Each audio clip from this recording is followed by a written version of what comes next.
ਪੁਰਾਣੇ ਜ਼ਮਾਨੇ ਦੇ ਵਿੱਚ ਜਦੋਂ ਫੌਜ 'ਚ ਭਰਤੀ ਹੁੰਦੀ ਸੀ ਅਤੇ ਜਿਹੜਾ ਉਹ ਪਿੰਡਾਂ ਦੇ ਵਿੱਚ ਕੈਂਪ ਲੱਗਦੇ ਹੁੰਦੇ ਸਨ।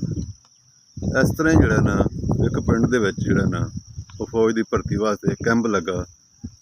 ਇੱਕ ਦੋਸਤ ਜਿਹੜਾ ਨਾ ਆਪਣੇ ਦੂਸਰੇ ਦੋਸਤ ਨੂੰ ਆਂਦਾ ਚੱਲ ਯਾਰ ਭਰਤੀ ਹੋਣ ਵਾਸਤੇ ਚੱਲੀਏ। ਉਹਨੂੰ ਆਂਦਾ ਯਾਰ ਮੈਨੂੰ ਬੜੀ ਸ਼ਰਮ ਆਉਣੀ ਹੈ। ਤੈਨੂੰ ਕਿਉਂ ਸ਼ਰਮ ਆਉਣੀ ਹੈ ਬਾਈ? ਉਹਨੇ ਆਖਿਆ ਜੇ ਤਾਂ ਅਸੀਂ ਹੋ ਗਏ ਭਰਤੀ ਤੇ ਫਿਰ ਦੋ ਗੱਲਾਂ ਹੋਣੀਆਂ ਨੇ, ਜਾਂ ਤਾਂ ਉਹਨਾਂ ਸਾਡੇ ਕੋਲ ਦੌੜ ਲਵਾਉਣੀ ਹੈ ਤੇ ਜਾਂ ਜਿਹੜੀ ਇਹਨਾਂ ਟ੍ਰੇਨਿੰਗ ਕਰਨੀ ਹੈ। ਅਗਰ ਦੌੜ ਲਵਾਉਣ ਤਾਂ ਫਿਰ ਤਾਂ ਠੀਕ ਹੈ, ਜੇ ਟ੍ਰੇਨਿੰਗ ਕਰਨੀ ਹੈ ਤੇ ਫਿਰ ਦੋ ਗੱਲਾਂ ਹੋਣੀਆਂ ਨੇ। ਉਹਨਾਂ ਜਾਂ ਤਾਂ ਸਾਨੂੰ ਰੱਖਣਾ ਹੈ ਯੂਨਿਟ ਦੇ ਵਿੱਚ ਤੇ ਜਾਂ ਸਾਨੂੰ ਉਹਨਾਂ ਨੇ ਬਾਰਡਰ 'ਤੇ ਭੇਜ ਦੇਣਾ ਹੈ। ਅਗਰ ਸਾਨੂੰ ਜਿਹੜਾ ਉਹ ਯੂਨਿਟ 'ਚ ਰੱਖਣ ਤੇ ਫਿਰ ਤਾਂ ਠੀਕ, ਤੇ ਜੇ ਉਹਨੇ ਸਾਨੂੰ ਬਾਰਡਰ 'ਤੇ ਭੇਜ ਦੇਣਾ ਤੇ ਫਿਰ ਦੋ ਗੱਲਾਂ ਹੋਣੀਆਂ ਨੇ। ਜਾਂ ਤਾਂ ਫਿਰ ਉੱਥੇ ਹੋਣੀ ਹੈ ਅਮਨ ਤੇ ਜਾਂ ਫਿਰ ਲੱਗਣੀ ਹੈ ਜੰਗ। ਅਮਨ ਰਹੇ ਤੇ ਫਿਰ ਤਾਂ ਵੀ ਠੀਕ, ਤੇ ਜੇ ਜੰਗ ਲੱਗੀ ਤੇ ਫਿਰ ਦੋ ਗੱਲਾਂ ਹੋਣੀਆਂ ਨੇ।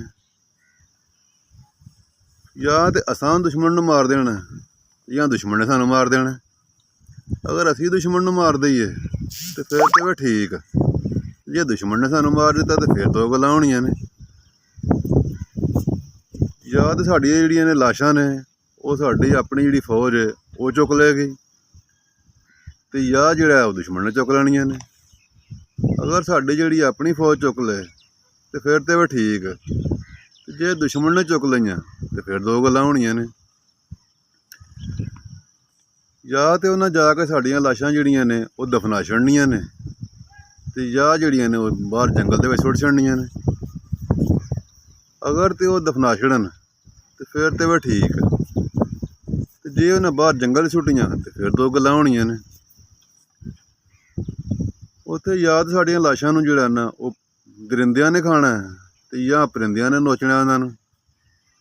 ਅਗਰ ਤਾਂ ਦਰਿੰਦੇ ਵਗੈਰਾ ਖਾ ਜਾਣ ਤੇ ਫਿਰ ਤਾਂ ਠੀਕ, ਤੇ ਜੇ ਪਰਿੰਦਿਆਂ ਨੇ ਖਾਣਾ ਹੈ ਤੇ ਫਿਰ ਦੋ ਗੱਲਾਂ ਹੋਣੀਆਂ ਨੇ। ਜਿਹੜੀਆਂ ਸਾਡੀਆਂ ਹੱਡੀਆਂ ਹੋਣੀਆਂ ਨੇ ਬਚੀਆਂ ਉਹ ਜਾਂ ਤਾਂ ਕਿਤੇ ਦਫਨ ਹੋ ਜਾਣ ਤੇ ਫਿਰ ਠੀਕ ਹੈ, ਨਹੀਂ ਤੇ ਜਿਹੜਾ ਨਾ ਉਹ ਸਾਬਣ ਚੁੱਕਣ ਬਣਾਉਣ ਵਾਲੇ ਜਿਹੜੇ ਨੇ ਉਹਨਾਂ ਨੇ ਚੁੱਕ ਕੇ ਲੈ ਜਾਣੀਆਂ ਨੇ, ਤੇ ਫਿਰ ਦੋ ਗੱਲਾਂ ਹੋਣੀਆਂ ਨੇ।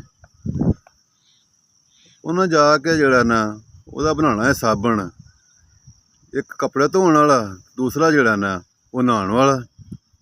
ਅਗਰ ਕੱਪੜੇ ਧੋਣ ਵਾਲਾ ਬਣਾ ਦੇਣ ਤੇ ਫਿਰ ਤਾਂ ਵੀ ਠੀਕ, ਅਗਰ ਉਹਨਾਂ ਨੇ ਸਾਬਣ ਬਣਾਇਆ ਨਹਾਉਣ ਵਾਲਾ ਤੇ ਫਿਰ ਦੋ ਗੱਲਾਂ ਹੋਣੀਆਂ ਨੇ। ਉਹਦੇ ਨਾਲ ਜਿਹੜਾ ਨਾ ਜਾਂ ਤਾਂ ਨਹਾਉਣਾ ਹੈ ਜਿਹੜੇ ਨੇ ਮੁੰਡਿਆਂ ਨੇ ਤੇ ਜਾਂ ਕੁੜੀਆਂ ਨੇ। ਅਗਰ ਤੇ ਮੁੰਡੇ ਨਹਾਉਣ ਤੇ ਫਿਰ ਤਾਂ ਵੀ ਠੀਕ, ਅਗਰ ਕੁੜੀਆਂ ਨਹਾਤੀਆਂ ਨਾ ਤੇ ਮੈਨੂੰ ਬੜੀ ਸ਼ਰਮ ਆਉਣੀ ਹੈ। ਦੋਸਤੋ ਕੈਸੀ ਲੱਗੀ ਤੁਹਾਨੂੰ ਗੱਲ? ਅਗਰ ਚੰਗੀ ਲੱਗੀ ਹੋਏ ਤੇ ਜਿਹੜਾ ਨਾ ਉਹਨੂੰ ਲਾਈਕ ਸ਼ੇਅਰ ਕਮੈਂਟ ਜਿਹੜਾ ਨਾ ਉਹ ਜ਼ਰੂਰ ਕਰਿਓ। ਸ਼ੁਕਰੀਆ।